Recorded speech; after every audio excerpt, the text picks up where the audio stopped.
Timu Nyanzi Tirori ndiyagadzira ndandi LBVS Wagen Ingu Production Originary Komando Rubo usika finali Muda DJ Vato George Gaza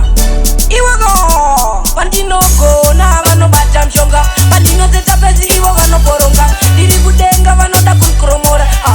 Ndadinko Pandinoko na vano bata mshonga Pandino zeta pezi iwo vano poronga Diri kudenga vano da kunkromora Ndadinko Yo again, Divoka, vaguda kunditsinga Nemshonga, vachida kundipinga Yo again, avaone pandogona vanoona pandotadza Munhu wenyama inini ndadzomutadza Vanoita senge ndivo vanondipazadza Iwaka pandinogona vanobata mshonga Pandinozeta pezi ivo vanoporonga Ndiri kudenga vanoda kunkromora Ndadinko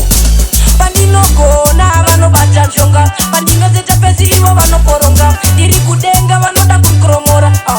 Ndadinko vaitoda kuti ini ndizova benzi varwadziwa nekuti ndakapaka benzi manje ini ndinotenda ichetenzi ndivo vaita kuti ndigotora masenzi ndatora zvese maisa nemaranzi ndinotenda ndichatoipa kumuzanzi ndobva ndatora chibhanzi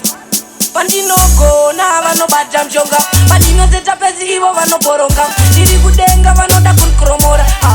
ndadinko pandinogona vanobata mshonga pandinozeta pezi ivo vanoporonga ndiri kudenga vanoda kunkromora ndadinko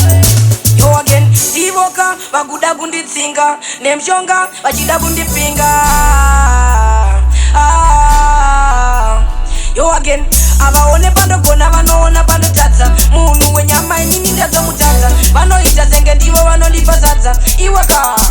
pandinogona vanobata mshonga pandinozeta pezi ivo vanoporonga ndiri kudenga vanoda kunkromora ndadinko pandinogona vanobata mshonga pandinozeta pezi ivo vanoporonga ndiri kudenga vanoda kunkromora ndadinko vaitoda kuti ini ndizova benzi varwadziwa nekuti ndakapaka benzi manje ini ndinotenda ichetenzi ndivo vaita kuti ndigotora masenzi ndatora zvese maisa nemaranzi ndinotenda ndichatoipa kumuzanzi ndobva ndatora chibhanzi pandinogona vanobata mshonga pandinozeta pezi ivo vanoboronga ndiri kudenga vanoda kunkromora ndadinko pandinogona vanobata mshonga pandinozeta pezi ivo vanoboronga ndiri kudenga vanoda kunkromora ndadinko pandinogona vanobata mshonga pandinozeta pezi ivo vanoboronga ndiri kudenga vanoda kunkromora Ingu Production